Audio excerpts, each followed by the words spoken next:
how do we go about discussing something that's difficult or hard with our partner? Is there a prompt or a way to start that is going to be more predisposed to better outcomes? I mean, interestingly, I didn't anticipate it at first, but I do now know that it is one of the most powerful aspects of the podcast, is that people would hear other people have conversations that they want to have. And the deeper they would listen to these other people, and the more they would see themselves in their own mirror, and the more they would acquire some of that vocabulary to then go to their partner and say, or they listen with the partner to the podcast and they say, how do you feel about this? Have you ever thought about that? Is that something you would be interested in? Do you have those fantasies? Is that what you feel with me at times? Have you ever experienced that kind of a block? It's like going to a movie, right? Like when you have a third entity, it allows you to speak to your partner by virtue of the thing that you have just watched or shared or listened to in the case of a podcast. And then you can ask the same question, do you feel that kind of pressure? Have you ever faked with me? Because this woman is talking about that, or this man is talking about that, Have you ever felt that kind of, have you ever wanted to try that for us? It's easier than to suddenly sit in the car and say, oh, you know what, I was thinking maybe one day we should do this. Where are you coming from? Where's that coming? But if you listen to something together, it gives it a permission. It places it in the permitted conversations that we can have as a couple. So now you will say, but what are the questions that I ask, in the sessions to those couples? I like writing, for example. So I often think, with some couples, I've found it very useful to create a separate email address. And that separate email address is one in which you're not talking about Management Inc. It's not about the kids, the money, the family, the to-do list. It's really the lover's nest. It's when you and I think about each other as partners, as lovers. And in that place, we write to each other in a very different language. I'm not talking to the mother of my kids or to the father of her. I'm talking to my partner. And I send songs, I send jokes, I send pictures, I send just sweet thoughts, And that creates a kind of a lubrication that I still hold you as my lover, not just as my life partner. And it creates that erotic space in which we see each other with different eyes. And that in itself is often very sensual and creates a permission in which people then start to say different things that they haven't felt they can say. The grand paradox is that the idea is greater intimacy would normally free us to greater sexual freedom and sexual openness. But in fact, that is not necessarily the case. The more we start to feel intimate with each other and we become close and we worry about each other and we are afraid of each other's judgment, and the more sometimes we actually become less open. Many of us were more open in the beginning than afterwards, which is a paradox. And so then the question becomes, how do we reopen? How do we start to talk again about things which over time we stop talking about supposedly because you should know and it's assumed. And we become uncomfortable about it.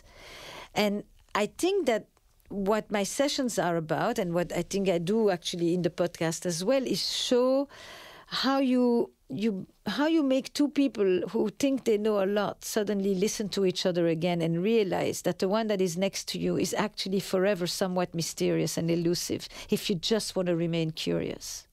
Does part of that come back to the narratives? It's almost as if at the beginning our narratives are wide open and we see you as everything, including all of your likes and desires. And then as we spend more time with you, I'm thinking possibly we start to identify, oh, you're a mother, you're a wife, and these roles, and we see less of this big, broad person. And that shapes what we see and how we interact. I completely agree. I mean, you see people sitting with friends. Sometimes I go for lunch and I sit in a restaurant and, or I go to a simple spot like that, and I just see people looking at each other, talking to each other, well-dressed, animated, engaged, attentive. And then I'm thinking, who is here with their partner? Probably very few, right? And I'm thinking, what they're going to do is they're going to be so engaged throughout the day, and then they're going to go home, and basically they're going to bring the leftovers home. And at home, they're going to talk very little, actually. Or they're going to check in on the day and on the logistics and all of that. I'll give you an example. It was really interesting. I had it myself recently. I'm sitting with friends and with my husband, and we were talking about playing as children. And one of the people said, I don't remember playing as children like that. I didn't have characters. We had come out of a movie. I didn't have characters, and I was more kind of a sports, and I was very, very competitive. And my husband suddenly says, "Oh, me as a child, I was a different person every day." And then proceeded to talk about the kind of games that they played in the woods behind the house as children, and how they were in fantasy play and all of that. And I listened attentively like that, just like a story that he may have told me or not, and we talked about basically the power of imagination and to enter other roles, and how much we do this as children, and how actually sexuality is one of the places where people have it as adults, in their homes. And I just thought to myself, would we have had this conversation alone, where I would say, what did you do when you played as a kid? Yet people raise children together, but they don't ask that question necessarily. And it's such a revealing question, how you played as a child. What did you allow yourself to play? Did you have the permission to play? Was it safe enough to play? And what kind of play did you engage yourself in? Boy, does that tell you an amazing story about a person. It's a great dinner conversation. Highly recommend. I was thinking, I wonder how our relationships would change if we started giving our partners the best hour of our day and waking up an hour earlier and spending it with them, instead of the sort of like 10 to 11 p.m.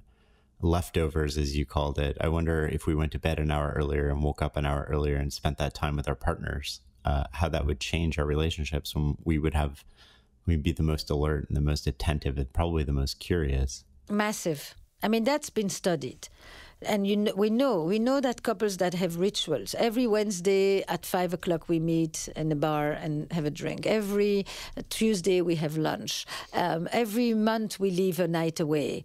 Depends on what they can afford, what they can do. But those who have that ritual in place, which really states, no matter what else goes on in our life, we have a dedicated time that is ours, where we check in with each other, whatever we do. We go rowboating, whatever. But it's very clear that those who've done that for like decades on end, now, you could say it's because they did it that they are stronger, or it's because they're stronger that they do it. I think those things interact with each other. But I don't know if I would do it morning and night. It depends on what other people are living in the homes. But I know that if people have a regularly dedicated time that says, we matter, and it's not everything else comes first and we come last, which is what is often the case for many couples, that makes a huge difference. And why does it matter? Because this is the first time in the history of human relationships that the quality of the relationship in the couple is what will determine if the family will survive.